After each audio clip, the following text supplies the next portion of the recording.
आज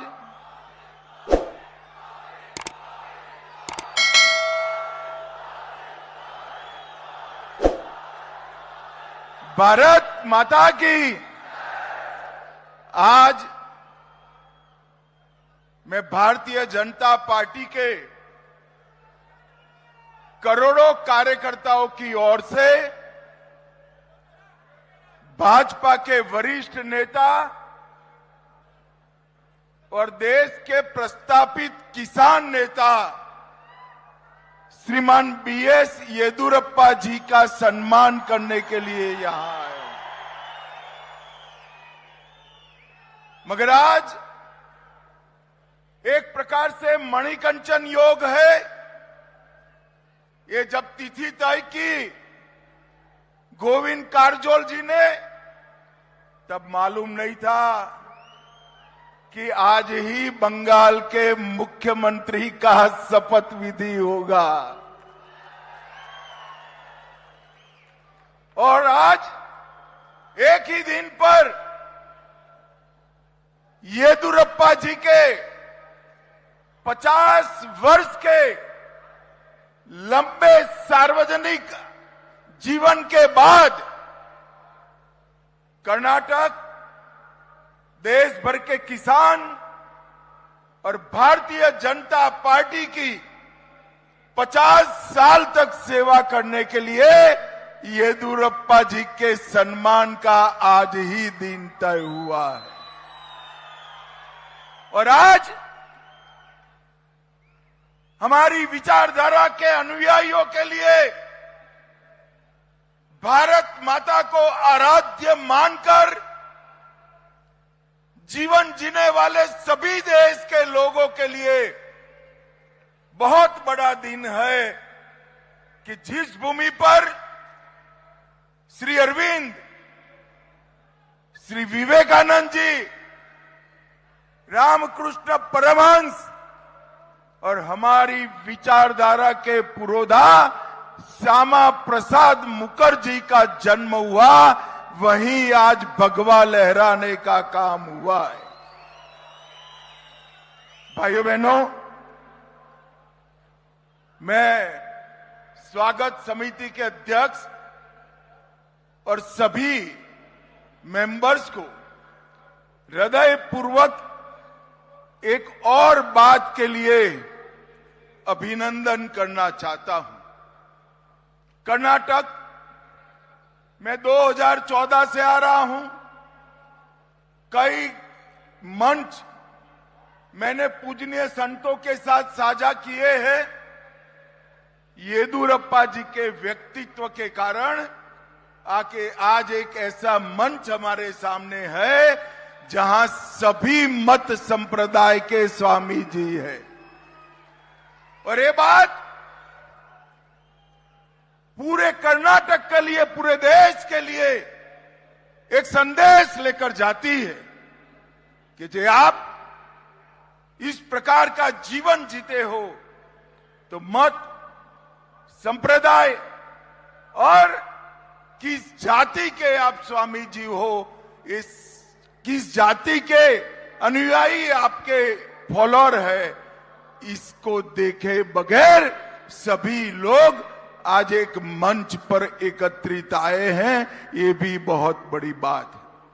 मैं आज सबके अलग अलग नाम लेने की जगह जिन्होंने कर्नाटक की पवित्र भूमि पर धर्म को पकड़ कर रखा है, धर्म के आधार पर समाज का हमेशा मार्गदर्शन किया है और यहां पर अनेक प्रकार की शिक्षा से लेकर पोषण से लेकर अनेक सामाजिक प्रवृत्तियां भी ये महान स्वामी जियों के मठों से हुई है। वो सभी स्वामी जी को हम सब की ओर से प्रणाम कर कर इनके श्री चरणों में वंदन करता हूं। भाइयों बहनों, ये चित्रदुर्ग राजा मदकरी नायक की वीर भूमि। अभी कुछ दिन पहले कुछ लोगों ने विवाद किया कि मैंने यहां स्मारक बनाने की बात की थी, स्मारक हुआ नहीं है। मगर मैंने विधानसभा चुनाव में की थी। सरकार तो कांग्रेस की बनी, मगर चिंता मत करिए, मोदी जी है ना, ये स्मारक हम जरूर बनाएंगे और यही भूमि पर बनाएंगे।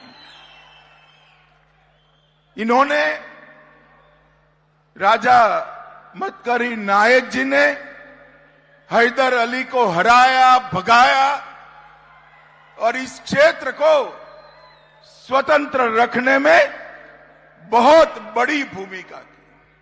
मैं आज वो महान वीर राजा मतकरी नायक को मनपूर्वक प्रणाम करना चाहता हूं। मित्रों, देश भर में चित्रदुर्ग की एक कहानी सभी बच्चों को अपने पिता और दादा कहते हैं। यहां पर वीर नारी ओबव्वा ने जिस प्रकार से वीरता का प्रदर्शन कर हैदर अली के सैनिकों को भूत चट्टा किया था, वो आज देश भर की बच्चियों के लिए बहुत बड़ा प्रेरणा का स्रोत है। मैं फिर से एक बार वीर ओबव्वा को बहुत मनपूर्वक प्रणाम कर मेरी बात की शुरुआत करता हूं। भाइयों बहनों, हमें अभी येदियुरप्पा जी को सुनना है। येदियुरप्पा जी जीवन भर हमेशा विनम्रता के साथ जिए हैं। उन्होंने भाषण का क्रम उनका भाषण मेरे पहले रखा था। मैंने कहा है आज येदियुरप्पा का दिन है, येदियुरप्पा जी का भाषण मेरे बाद होगा और मैं अंत तक सुनूंगा भी। भाइयों बहनों, आज मैं ऐसे नेता का सार्वजनिक जीवन के 50 साल का अनुमोदना करने आया हूं, सम्मान करने आया हूं, जिसका पूरा जीवन आम लोगों के साथ। मगर जो राजनीति में युवा आना चाहते हैं उनको मैं जरूर कहूंगा कि येदियुरप्पा के 5 दशक के सार्वजनिक जीवन और सार्वजनिक जीवन में विशेषकर संघर्ष का जरूर अभ्यास करिए। येदियुरप्पा जितना संघर्षशील नेता शायद पूरे दक्षिण भारत में कोई भी नहीं है, ये सब ने स्वीकारना पड़ेगा। इन्होंने भारतीय जनता पार्टी के माध्यम से काम करते करते ही जन सेवा ही प्रभु सेवा है, ये मंत्र को चरितार्थ करा और किसान का कल्याण ही राष्ट्र का कल्याण है, इस सूत्र को भी चरितार्थ करने का काम श्री येदियुरप्पा जी ने किया है।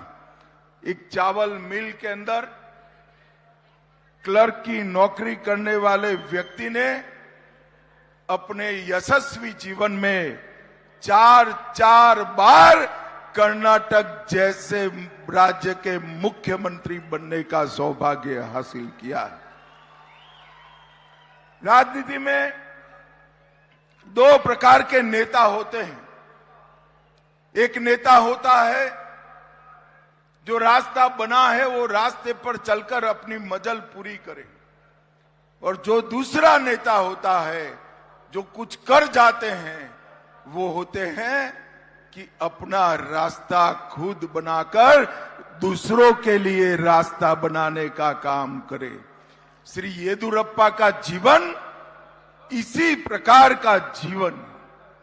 एक साधारण युवक के रूप में शिकारीपुरा से जब उन्होंने यात्रा शुरू की, उनके पास कोई बैकग्राउंड, राजनीतिक बैकग्राउंड नहीं था। एक साधारण व्यक्ति नैतिकता के सहारे आइडियोलॉजी को आगे कर कर किस प्रकार से आगे बढ़ सकता है, उसका उदाहरण श्रीमान येदियुरप्पा है। उनकी इच्छा शक्ति, संघ के संस्कार और राष्ट्र ही सर्वोपरि है, ये उनका विचार पूरा जीवन का ध्रुव वाक्य रहा।